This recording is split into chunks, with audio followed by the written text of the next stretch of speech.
때로는 하느님에 관해서 우리는 상상을 합니다. 하느님은 어떤 분이시다? 하느님은 전지전능하시죠. 하느님은 모르시는 것이 없고 하느님은 무엇이든 하십니다. 인간에겐 불가능하지만 하느님께는 모든 것이 가능하다는 것을 우리는 알고 있고 믿고 있죠. 그런데 여기에 대해서 우리는 여러 가지 살을 붙입니다. 내가 바라는 것들이 이루어지기를, 하느님께 불가능함이 없다면 좀 세상을 뒤집어 주셨으면 좋겠다. 세상의 부조리를 없애시고 세상을 살기 좋게 만드시면 안 되나 라는 생각을 합니다. 그러나 내 발행과 세상은 다르게 돌아가죠. 그래서 때로는 하느님이 정말 계신 걸까? 도대체 하느님은 어디에 계시며 그분은 무엇을 하고 있나? 라는 생각이 들어요. 말도 안 되는 범죄들이 일어나거나 세상에 재해가 일어나거나 이럴 때는 가슴이 답답하기도 합니다. 그러나 하느님께서는 끊임없이 당신의 뜻을 우리에게 알려주셨죠. 중요한 것은 그 뜻이 내 뜻과 다르니까 우리는 받아들이지 않거나 받아들이기 힘들어한다는 것입니다. 빌라도가 예수님 앞에서 당신이 유다인의 임금이요? 라고 묻습니다. 예수님은 지금 죄수로 끌려오셨죠. 신문하는 사람은 빌라도였어요. 그런데 내용을 들어보니까 누가 누구를 신문하는지 우리는 헷갈립니다.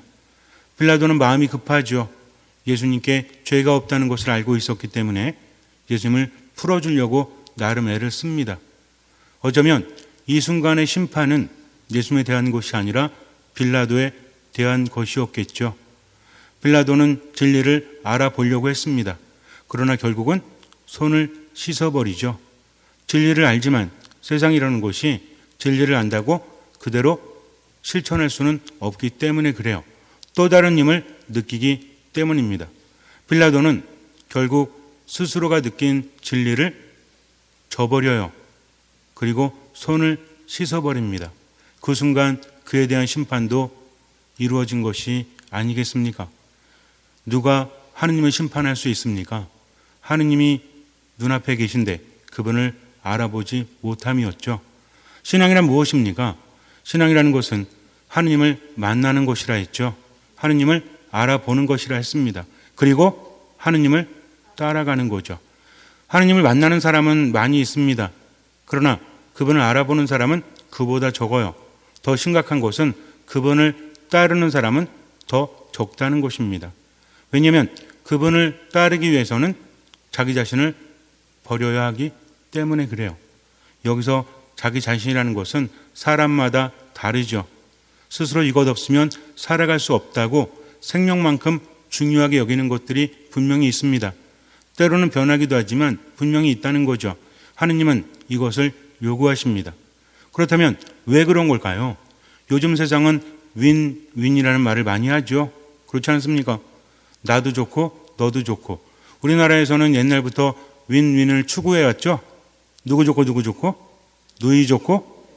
저는 가끔 우리나라 말을 들어보면 시대를 많이 앞서가는구나 라는 생각을 합니다.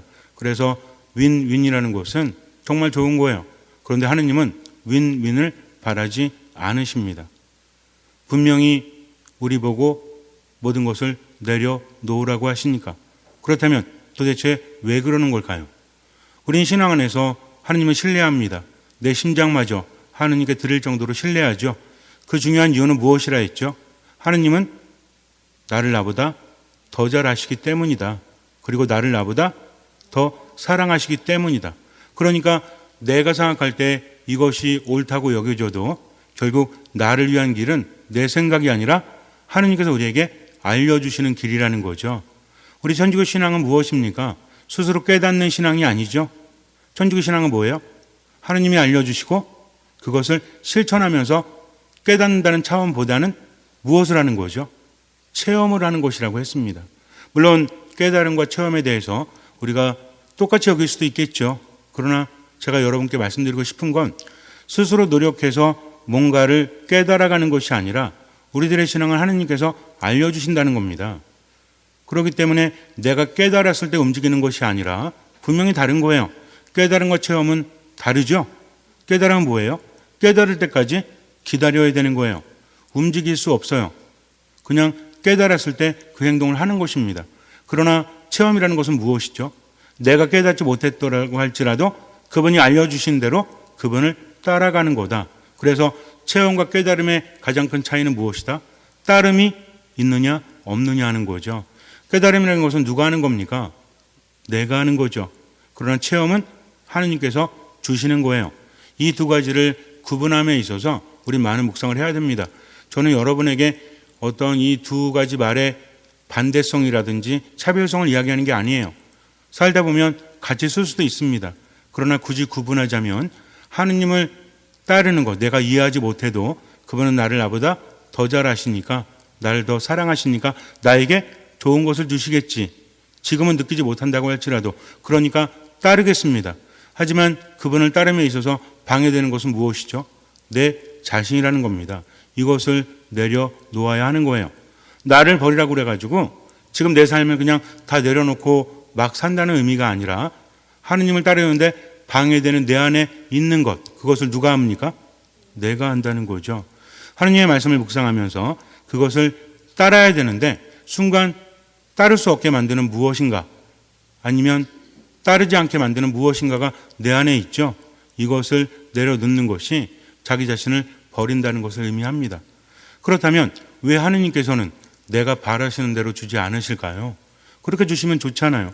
부모가 아이를 사랑하는 것보다 더 사랑하신다고 하신다면 그러면 주시는 것이 맞지 않아요. 하지만 그분은 때로는 주시지만 때로는 주지 않으십니다. 그 이유는 무엇일까요? 시각 차이죠. 하느님이 보시는 것과 우리가 보는 것이 다르기 때문에 그래요. 우리는 눈앞의 것만 봅니다. 그러나 하느님은 전체를 보신다는 거죠. 그래서 그 길을 인도하실 때 내가 알지 못하기 때문에, 그러나 그분을 신뢰하기 때문에 이 둘 중에 선택을 해야 된다는 거죠. 내 생각은 그렇지 않다고 할지라도 하느님께서 그렇게 말씀하시면 우린 그것을 따라가는 겁니다. 그러면서 무엇을 하죠? 깨달음이 아니라 체험을 한다는 거죠. 그러면서 믿음은 더 깊어지게 되어 있습니다. 어떤 사람이 배를 타고 가다가 풍랑을 만납니다. 정신을 잃었어요. 눈을 떠보니 바다 위에 떠 있습니다. 나무 조각 하나에 의지한 채 바다 위를 둥둥 떠다녔어요. 이렇게 죽는구나 라는 생각이 들었습니다. 그러다가 또 기절을 했어요. 눈을 떠보니 아직은 죽지 않은 것 같습니다. 해변가에 누워있는 것 같아요. 한 번도 보지 못했던, 한 번도 오지 못했던 그런 섬이었습니다. 일어나서 섬 안으로 들어가요. 그런데 저 멀리에서 많은 사람들이 환호를 합니다. 마치 자신을 환영해 주는 것 같았어요. 어안이 벙벙합니다. 도대체 저 사람들은 누구이길래 나를 환영하고 있는가? 처음에는 나 말고 다른 사람이 있는지 주변을 두리번 거립니다. 하지만 아무도 없었어요. 분명히 자신이었습니다. 일무리의 사람들은 다가왔어요. 그리고 말합니다. 진심으로 환영합니다. 저희 섬에 오신 것을. 이제 당신은 저희 섬의 임금님이 되십니다. 그러니 저희를 다스려 주십시오. 전혀 알 수 없는 말을 합니다. 그래서 자초지종을 물었어요. 그들이 대답합니다.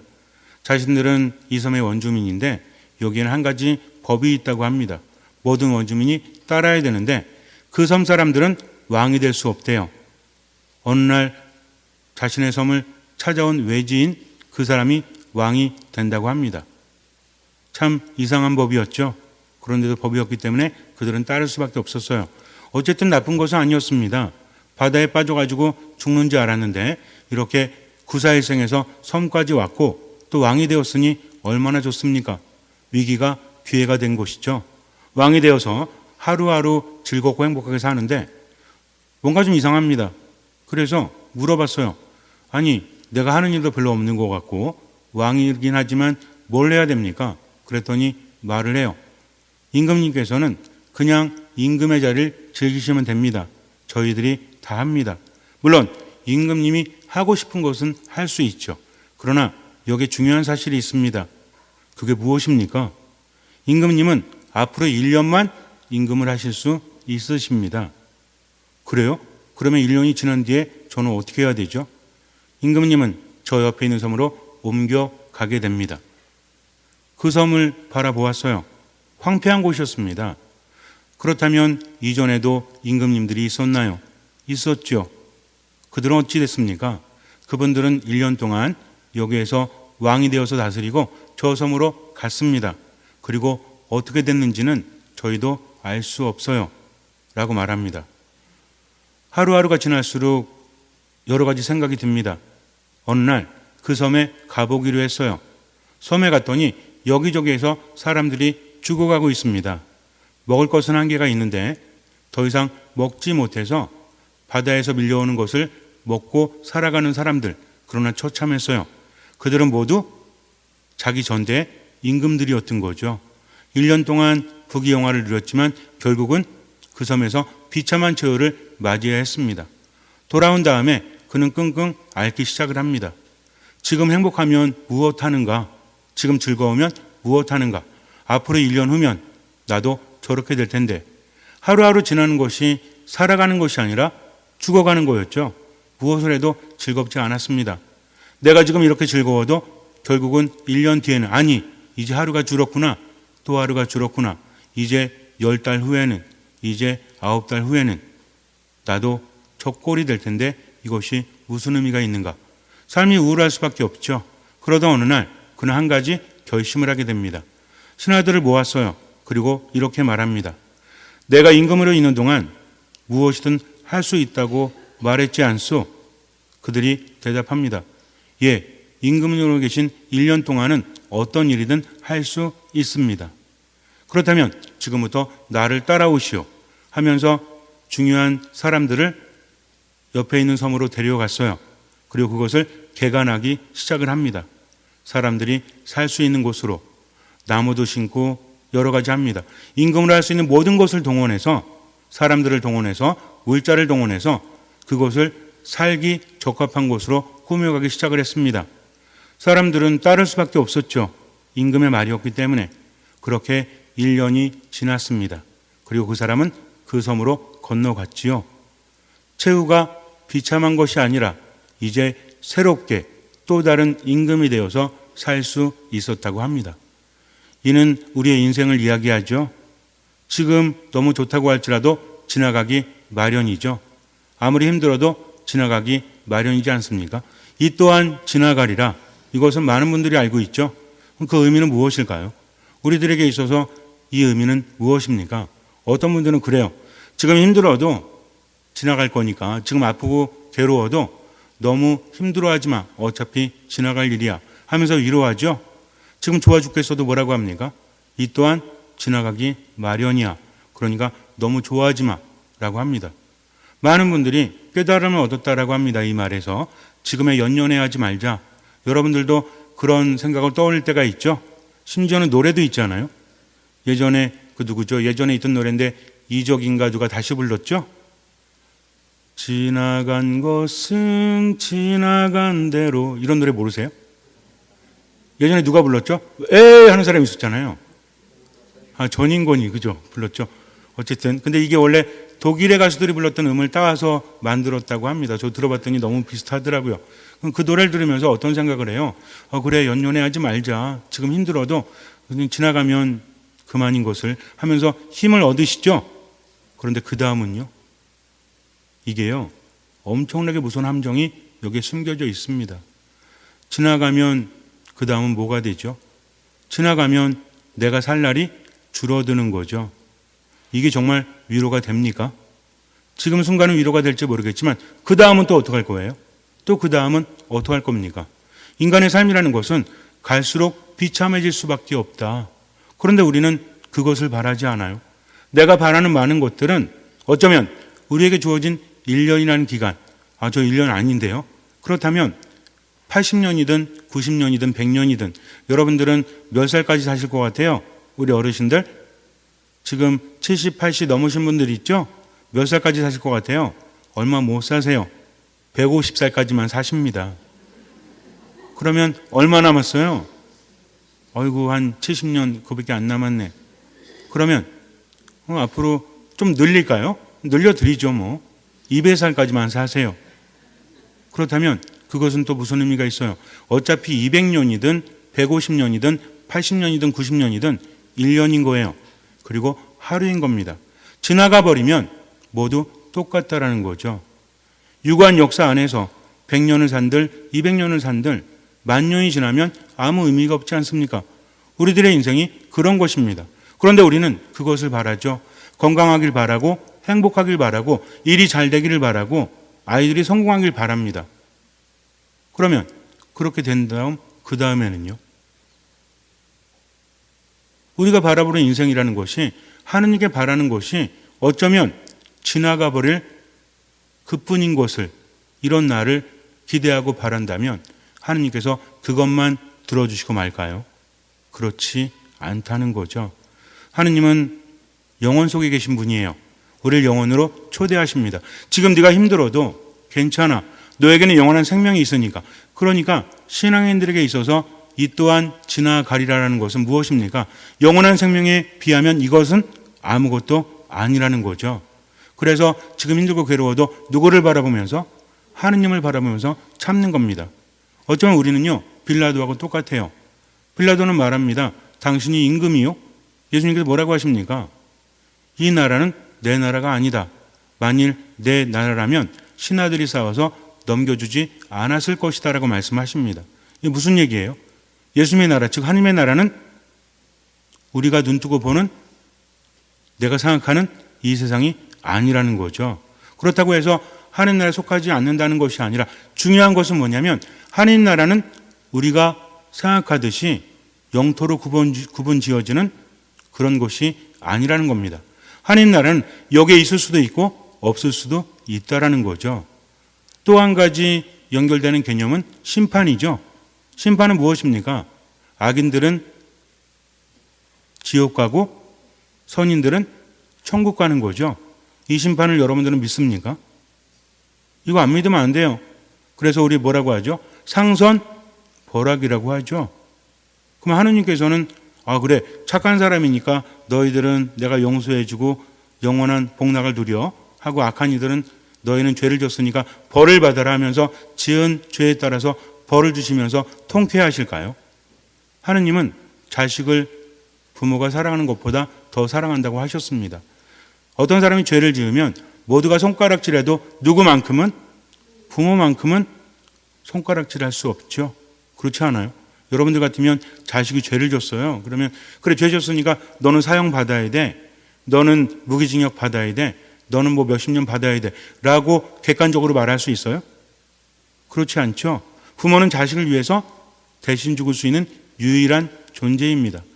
부모에게 있어서 자식은 행실에 따라서 상을 주고 벌을 주는 대상이 아니라 사랑해야 될 대상이라는 거죠. 왜 그래요? 잘생겨서? 이뻐서?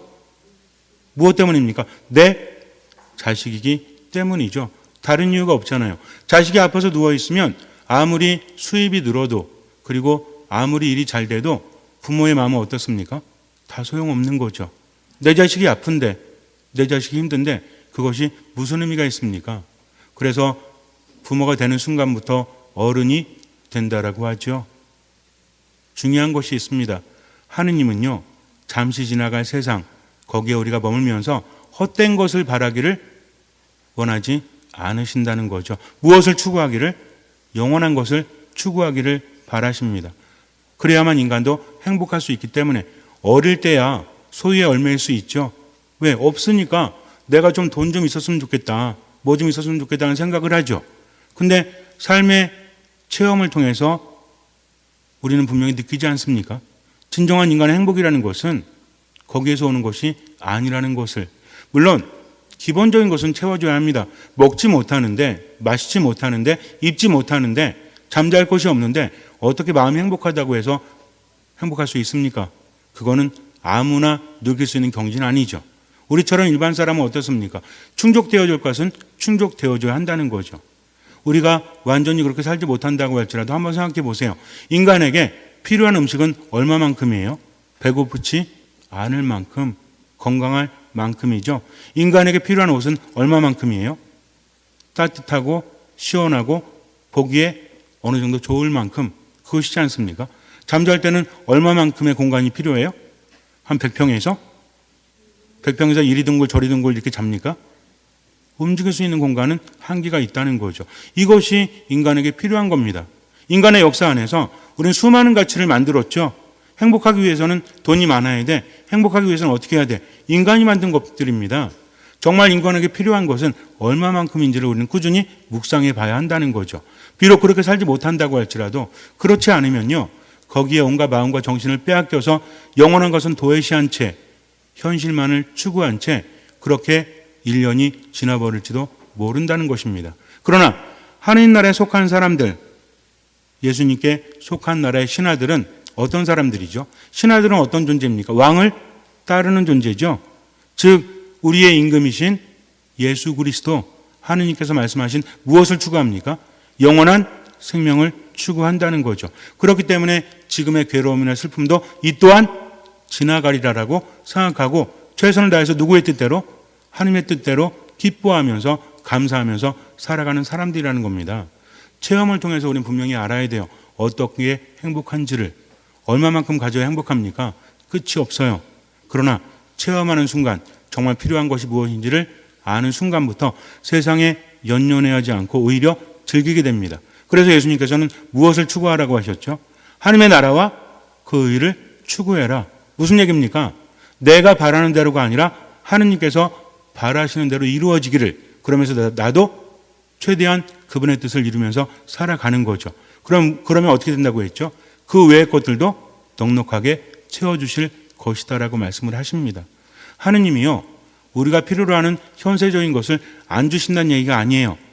내가 영원한 생명을 추구하고 하느님의 뜻을 실천하면서 하느님의 나라를 살아갈 때 나머지도 풍성하게 주신다는 거죠. 그래서 하느님께서 보시는 것과 우리가 보는 것은 다르되 우리가 하느님의 것을 추구할 때에서야 비로소 행복을 느낄 수 있다는 겁니다. 그렇지 않으면요, 우리 안에서 여러 가지 징조들이 일어납니다. 그 중에 하나가 뭔지 아세요? 우울함이에요.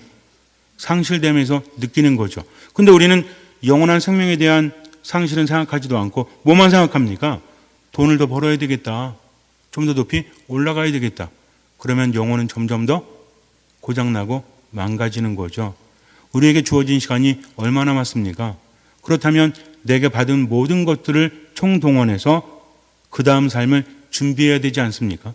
그것이 바로 심판이라는 거죠. 하느님이 벌 주지 않으셔도요, 응답하지 않고 하느님께 돌아가지 않으면 그 자체가 벌이요 심판이 되는 거죠. 우리는 착각하면 안 돼요. 하느님께서 심판자라고 하셔가지고 우리를 그분이 창조하셨음에도 불구하고 벌을 주시면서 기뻐하신다? 아닙니다. 그분은 모두가 구원되기를 바라시는 거죠. 그러나 그분을 알아보지 못하고 돌아오지 못하면 하느님조차도 어쩔 수 없다는 것입니다. 그래서 심판이라는 것은 직접적인 하느님의 벌보다는 무엇이다? 그분 안에 속하지 못하는 거다. 그래서 결국은 어디로 갈 수밖에 없다? 영원한 죽음으로 갈 수밖에 없다는 거죠. 혹시 요즘에 삶이 무기력하고 점점 우울해지고 짜증이 나고 분노가 나십니까? 그렇다면 어떻게 하면 돼요? 내가 하느님 안에 머물지 못했구나. 그러니 그 나라의 신하가 되어야겠다. 그분의 뜻을 어디에서? 내 삶 안에서 실천해야 되겠다 하면서 어디에 귀를 기울이는 거죠? 내 안에 있는 양심의 귀를 기울입니다. 양심은 어떤 곳이라고 했죠? 은밀한 지성소라고 했죠. 하느님께서 머무시는 곳이에요. 한번 해보십시오. 그러면 삶이 달라질 수밖에 없어요. 저는 여러분에게 그냥 낭만적인 소리 하는 거 아닙니다. 추상적인 말 하는 거 아닙니다. 우린 체험을 통해서 그것이 무엇인지를 깨닫고 있기 때문에 잠시 눈을 감으세요. 우리들의 삶이라는 것은 무엇입니까? 우리가 오늘 마지막 날을 보내면서 교회력으로는 마지막 날이죠. 오늘의 임금이신 우리 주 예수 그리스도 왕 대축일이기 때문입니다. 우리는 하루하루만 살아갈 수 있어요. 우리에게 주어진 1년 어떻게 살아가고 있는지 다시 한번 생각해 봐야 합니다. 어쩌면 지나가 버릴 세상에 연연하면서 그것만 추구하고 영원한 것을 잃고 있지는 않습니까? 그러면 안 된다는 거죠. 내 영혼이 나에게 울부짖고 있습니다. 정말 중요한 것이 무엇인지 깨달으라고. 그러니 내게 주어진 모든 것을 통해서 하나님의 뜻을 이루면서 지금을 살아가십시오. 나머진 그분께 맡기십시오. 먼저 하나님의 나라와 그 뜻을 구하십시오. 하느님께서는 그 믿음을 보시고 나에게 나머지도 더불어 주십니다. 그 믿음을 보시고 내 삶에 놀라운 기적을 일으켜 주실 것입니다. 아멘.